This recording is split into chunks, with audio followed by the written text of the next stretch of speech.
জাতীয় পার্টিকে অবশ্যই নিষিদ্ধ করতে হবে।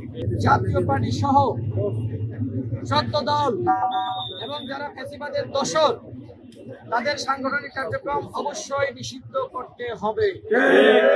যারা আওয়ামী লীগের এজেন্ট রয়েছে তারা মিলেমিশে জাতীয় পার্টিকে বিরোধী দল বানানোর একটি পায়তারা করছে।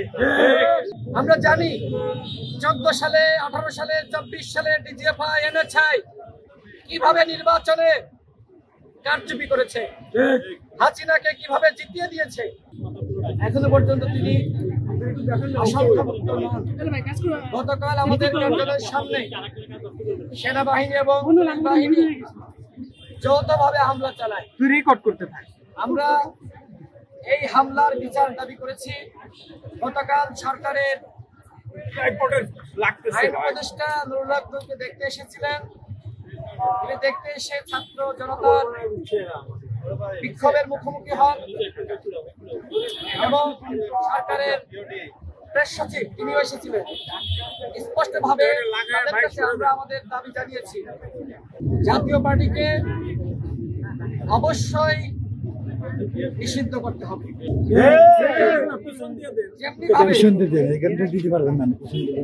আওয়ামী লীগের সাংগঠনিক কার্যক্রম নিষিদ্ধ করা হয়েছে। জাতীয় পার্টি সহ 14 দল এবং যারা ফ্যাসিবাদের দোসর তাদের সাংগঠনিক কার্যক্রম অবশ্যই নিষিদ্ধ করতে হবে। আওয়ামী লীগ যে অপরাধ করেছে তারা একই ধরনের অপরাধ করেছে, কিন্তু আমরা এখন শুনতে পাচ্ছি ডিজিএফআই এবং দেশীয় যারা আওয়ামী লীগের এজেন্ট রয়েছে তারা মিলেমিশে জাতীয় পার্টিকে বিরোধী দল বানানোর একটি পায়তারা করছে। সরকারের অনেক উপদেষ্টারা এই বিষয়টি জানে।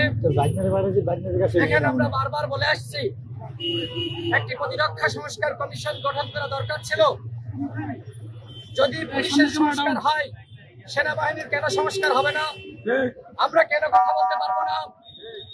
আমরা জানি 14 সালে, 18 সালে, 24 সালে ডিজিএফআই, এনএসআই কিভাবে নির্বাচনে কারচুপি করেছে, হাসিনাকে কিভাবে জিতিয়ে দিয়েছে। সেই ডিজিএফআই, এনএসআই যারা গুম করেছে, খুন করেছে, আয়নাঘর তৈরি করেছে, তাদেরকে যদি আপনি কোনো ব্যবস্থা না নিতে পারেন, তাদের বিরুদ্ধে তাদের সংস্কার না করতে পারেন, তাহলে এই বাংলাদেশের কোনো সংস্কার করে কাজে আসবে না।